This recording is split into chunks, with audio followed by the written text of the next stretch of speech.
Hello friends, रतन tutorial YouTube channel में आप सबका स्वागत है। जैसे कि आपको पता है, पिछली वीडियो में मैंने आपको हेलोल्केन हेलोरिन की प्रिपरेशन करवाई थी।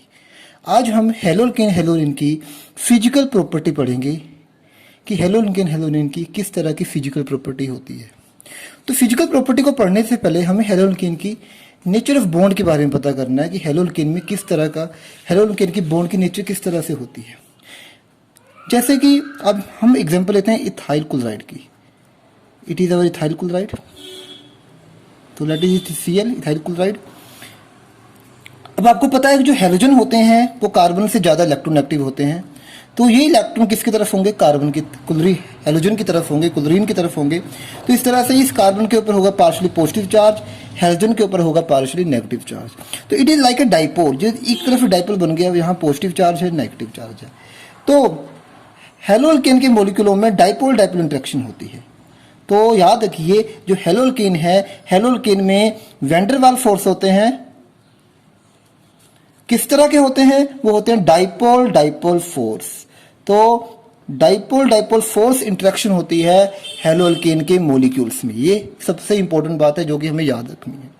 अब मैंने अभी बताया कि हेलोल्केन पोलर होते हैं। क्योंकि जो हेलोजन है वो कार्बन से ज़्यादा इलेक्ट्रोनेगेटिव होता है, तो ये bond it is behave like a dipole. Now सबसे पहले फिजिकल प्रॉपर्टी पढ़ेंगे सोलिबिलिटी। कि उनकी सोलिबिलिटी वाटर में कैसी है। तो हेलोल्केन जो है वो वाटर में लगभग इनसोलेबल होते हैं, वो पानी में नहीं घुलते। क्योंकि वो पानी के साथ हाइड्रोजन बॉन्ड नहीं बना सकते। हमें पता है कि वाटर के मॉलिक्यूलों में ऑलरेडी हाइड्रोजन बॉन्ड होते हैं। वाटर के मॉलिक्यूलों में हाइड्रोजन बॉन्डिंग होती है। अब हाइड्रोजन बॉन्डिंग क्यों?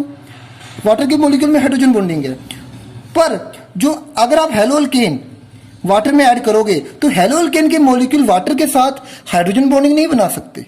इसका मतलब जो हेलोल्केन है उसकी वाटर के साथ इतनी ज्यादा इंटरेक्शन नहीं होगी, इसलिए वो हेलोल्केन वाटर में नहीं घुलते। इसी तरह से हेलोरीन में क्या है? हेलोरीन में ऑलरेडी एक बहुत बड़ा नॉन पोलर न्यूक्लियस पार्ट पड़ा हुआ है, बहुत बड़ा नॉन पोलर बेंजीन रिंग है जो कि वाटर रिपल्टेंट है। ये बिल्कुल भी वाटर में अपने आप को सोलेबल नहीं करेगा। तो याद रखिए, haloalkane are insoluble in water, या हम कह सकते हैं partially soluble, sparingly soluble in water. क्योंकि वो वाटर के साथ क्या नहीं बना सकते? Hydrogen bonding. अगर वो वाटर के साथ हाइड्रोजन बॉन्डिंग बनाते तो वो वाटर में घुलते, पर उनके पास टेंडेंसी नहीं है वाटर के साथ क्या बनाने की? Hydrogen bonding. और दूसरी तरफ से हेलोअरीन की बात करें, हेलोअरीन तो वाटर में बिल्कुल नहीं घुलते। क्योंकि उनके पास large non polar benzene ring part पड़ा है जो कि हाइड्रोफोबिक नेचर का है, जो कि वाटर के साथ बिल्कुल भी इंटरेक्शन नहीं करेगा। सो हमें क्या, तो याद रखिए, haloalkane and haloarene are insoluble in water. Next हम बात करेंगे बॉइलिंग पॉइंट की। बॉइलिंग पॉइंट की बात करने से पहले हमें पता है कि हेलोल्केन के मॉलिक्यूलों में किस तरह के फोर्स होते हैं? वैन डर वाल होते हैं। वो किस तरह के होते हैं? वो डाइपोल डाइपोल। किस तरह के हैं? डाइपोल डाइपोल, जो कि मैंने पहले पढ़ाया कि ये एक डाइपोल है, तो इनके मॉलिक्यूलों में डाइपोल डाइपोल फोर्स की इंटरेक्शन होती है। अब याद रखिए, वैन डर वाल फोर्स किसके ऊपर डिपेंड करते हैं?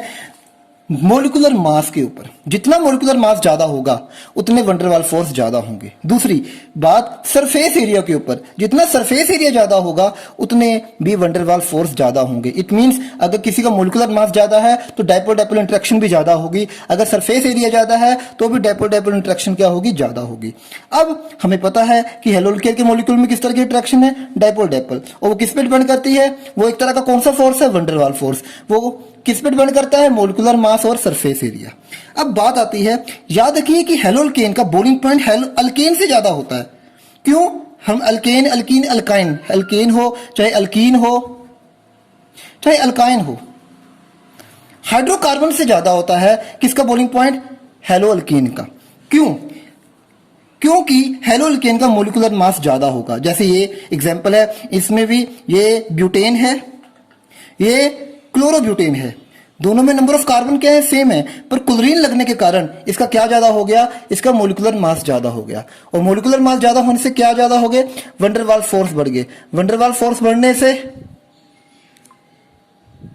उनके बीच की, मोलिकुलों के बीच की इंटरेक्शन बढ़ गई और इसका बॉइलिंग पॉइंट क्या हो गया, ज्यादा हो गया। तो याद रखिए इसका हेलो अल्केन का जो मोलिकुलर मास है वो अल्केन के कंपैरिजन में ज्यादा होता है। मोलिकुलर मास ज्यादा होने के कारण उनमें लार्ज वंडरवाल फोर्स होते हैं और वंडरवाल फोर्स होने के कारण मोलिकुलर में इंटरेक्शन ज्यादा होती है। ज्यादा इंटरेक्शन होने के कारण उनका हाई बॉइलिंग पॉइंट होता है। नेक्स्ट अगर हम बात करें नेक्स्ट कि आयोडाइड का बॉइलिंग पॉइंट ब्रोमाइड से ज्यादा होगा, ब्रोमाइड का बॉइलिंग पॉइंट क्लोराइड से ज्यादा होगा, क्लोराइड का बॉइलिंग पॉइंट फ्लोराइड से ज्यादा होगा। इसका रीजन क्या है, इसका रीजन ये है कि आयोडाइड का क्या ज्यादा है, मोलिकुलर मास ज्यादा है, साइज ज्यादा है, मोलिकुलर मास भी ज्यादा है। तो इसमें हाई मोलिकुलर वेट होने के कारण, हाई मोलिकुलर मास होने के कारण इसके वंडरवाल फोर्स ज्यादा होंगे। तो मोलिकुलों में डाइपोल डाइपोल इंटरेक्शन ज्यादा होगी, मोलिकुलर में अट्रैक्शन ज्यादा होगी, तो इसका बॉइलिंग पॉइंट सबसे ज्यादा होगा। फिर ब्रोमाइड का इससे कम, क्लोराइड का सबसे कम होगा, फ्लोराइड का। क्यों, क्योंकि इसका मोलिकुलर मास क्या होगा, कम होगा, तो मोलिकुलर में अट्रैक्शन क्या होगी, कम होगी। तो इस तरह से हम कह सकते हैं कि आयोडाइड का बॉइलिंग पॉइंट ब्रोमाइड से ज्यादा होगा, ब्रोमाइड का बॉइलिंग पॉइंट क्लोराइड से ज्यादा होगा, क्लोराइड का बॉइलिंग पॉइंट फ्लोराइड से ज्यादा होगा। नेक्स्ट अगर हम बात करें आइसोमेरिक, अगर अल्काइल हैलाइड है, अगर आइसोमेरिक हेलो अल्केन है, आइसोमेरिक आपको आइसोमर का मतलब पता है, same molecular formula but different structure. तो अगर आइसोमेरिक आपके पास अल्काइल हैलाइड है तो आइसोमेरिक के केस में प्राइमरी का बॉइलिंग पॉइंट सेकेंडरी से ज्यादा होगा, सेकेंडरी का बॉइलिंग पॉइंट टर्शरी से ज्यादा होगा। इसका रीजन क्या है, जैसे मैंने एक एग्जांपल ली है, इट इज ए क्लोरोपेंटेन, ये C5H11Cl है। इन तीनों का फार्मूला, इन तीनों का जो फार्मूला है वो सेम है, ये तीनों आइसोमर हैं। वो किस तरह के आइसोमर हैं, ये चेन आइसोमर है, जैसा कि मैंने अपने एक वीडियो में आपको बताया था। इसमें पेंटेन की चेन है, इसमें ब्यूटेन की चेन है, इसमें प्रोपेन की चेन है। पर अब इसका सरफेस एरिया सबसे ज्यादा है। अब इस तीनों का मोलिकुलर मास सेम है, फार्मूला सेम है, बट इसकी चेन सबसे लंबी है, मीन इसका सरफेस एरिया ज्यादा है। Large surface area, large surface area होने के कारण लार्ज क्या होंगे, वंडरवाल फोर्स ऑफ अट्रैक्शन। सो इसका सरफेस एरिया ज्यादा है तो इसमें वंडरवाल फोर्स ऑफ अट्रैक्शन ज्यादा है, तो मोलिकुलर में अट्रैक्शन ज्यादा है, तो इसका बॉइलिंग पॉइंट सबसे ज्यादा होगा। उसके बाद इसकी चेन ज्यादा है, इससे कम है, पर कुछ हद तक इससे ज्यादा है तो इसका बॉइलिंग पॉइंट ज्यादा होगा। इसकी चेन छोटी है तो इसका बॉइलिंग पॉइंट सबसे कम होगा। तो याद रखिए जितना ज्यादा सरफेस एरिया होगा उतने ज्यादा वंडरवाल फोर्स होंगे, और जितने वंडरवाल फोर्स होंगे उतनी मोलिकुलों में अट्रैक्शन ज्यादा होगी, जितनी अट्रैक्शन ज्यादा होगी उतना बॉइलिंग पॉइंट भी क्या होगा, हाई होगा। तो इस तरह से हम बॉइलिंग पॉइंट की बात करते हैं। तो बॉइलिंग पॉइंट में अगर हम डिफरेंट एग्जांपल लें तो बॉइलिंग पॉइंट में हम कई तरह के डिफरेंट एग्जांपल ले सकते हैं। सपोज आपको मान लो कि कार्बन के साथ 4 क्लोरीन लगे हैं, यह है टेट्राक्लोरोमीथेन। कार्बन के साथ 3 क्लोरीन लगे हैं, यह है ट्राइक्लोरोमीथेन। कार्बन के साथ 2 क्लोरीन लगे हैं, यह है डाइक्लोरोमीथेन।